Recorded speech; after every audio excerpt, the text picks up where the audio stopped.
Good morning, have a nice day. अगर हालात वही होते जो आज हैं, अगर जो कुछ मोदी साहब कर रहे थे पिछले 7 साल में वही मैंने किया हुआ होता,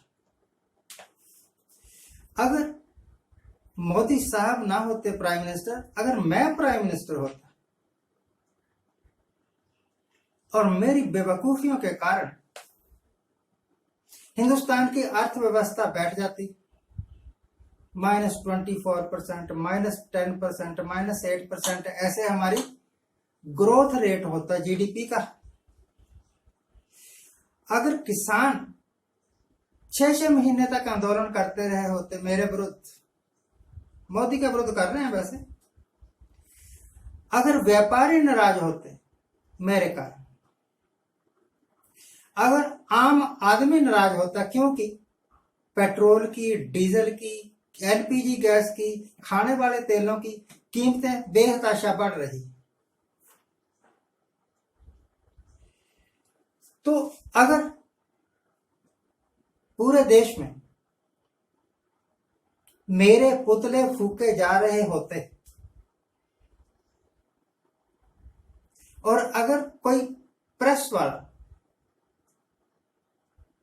मुझे कहता कि क्योंकि हालात आपके कंट्रोल में नहीं है, क्योंकि आपके कारण देश को बहुत ज्यादा हानि हुई है, नुकसान हुआ है, देश की इमेज विदेशों में खराब की है आपने, आप इस्तीफा दे दीजिए,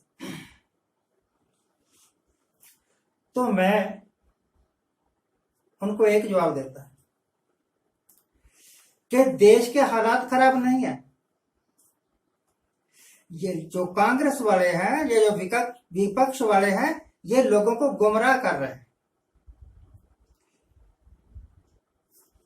किसान मेरे विरुद्ध नहीं, जो लोग मेरे विरुद्ध प्रदर्शन कर रहे हैं उनको विपक्ष भड़का रहा है, गुमराह कर रहा है।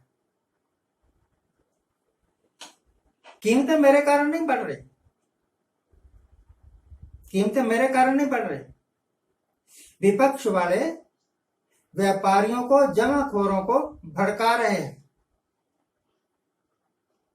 ताकि हमारी इमेज खराब हो जाए।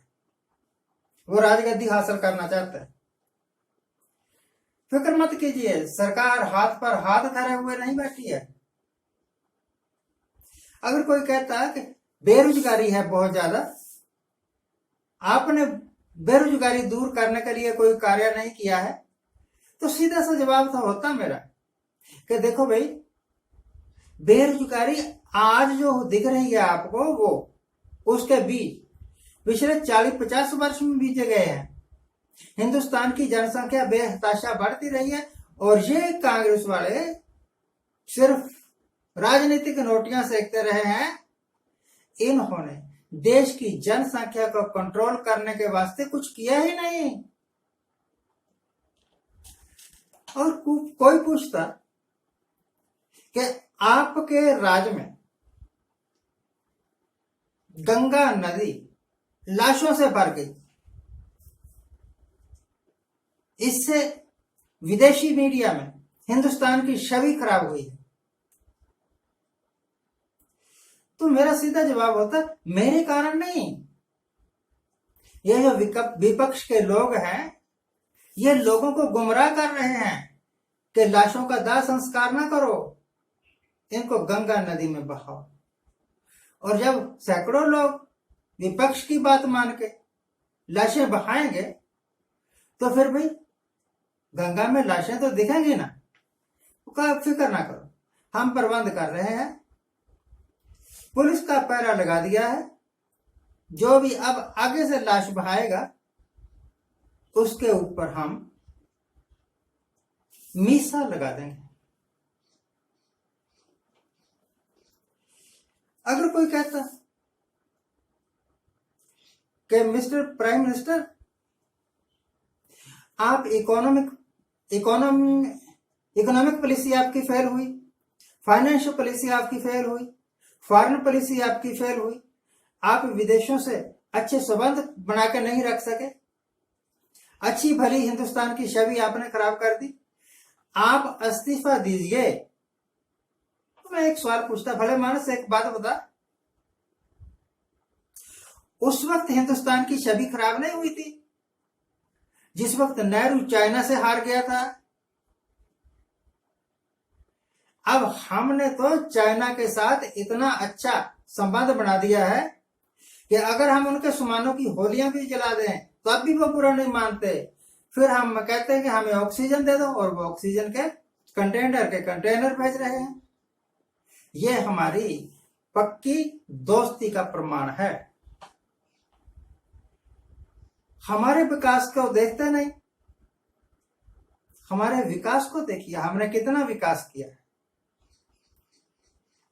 तो अगर कोई पत्रकार पूछता कि कौन सा जी आपने आयरन एंड स्टील कारखाना लगा दिया है, कोई रेल कोच फैक्ट्री लगा दिया है, कोई फर्टिलाइजर फैक्ट्री लगा दी है, आपने क्या किया है? किस क्षेत्र में आपने बहुत ज्यादा कारखाने लगाए हैं? किस क्षेत्र में आपके कारण लोगों को रोजगार मिला है?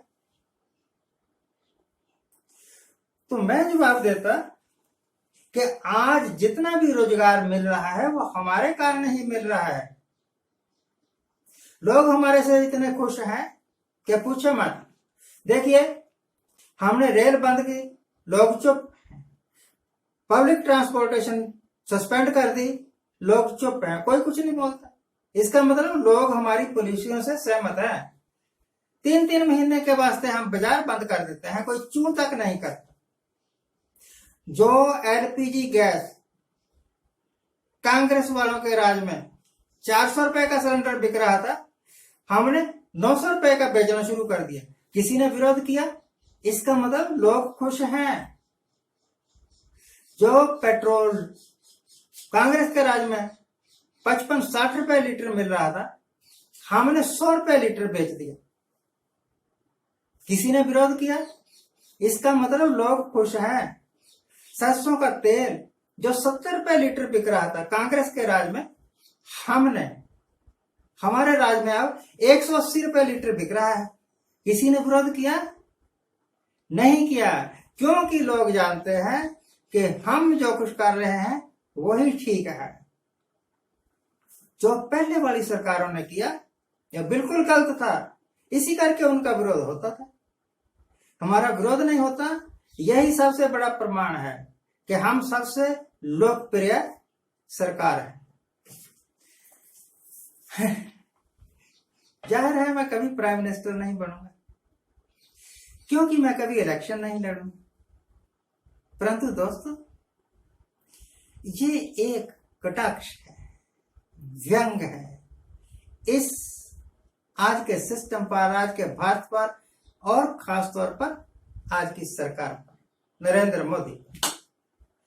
देश को डुबो कर रख दिया, पर अब कभी कोई सोचता तक नहीं कि कह दे कि नरेंद्र मोदी इस्तीफा दे दो, या कोई लीडर ही कह दे कि प्राइम मिनिस्टर इस्तीफा दे दो। जब उसकी खुद आत्मा जाग जाएगी वो इस्तीफा दे दे। नहीं, हर एक लाल बहादुर शास्त्री थोड़ा हो गया।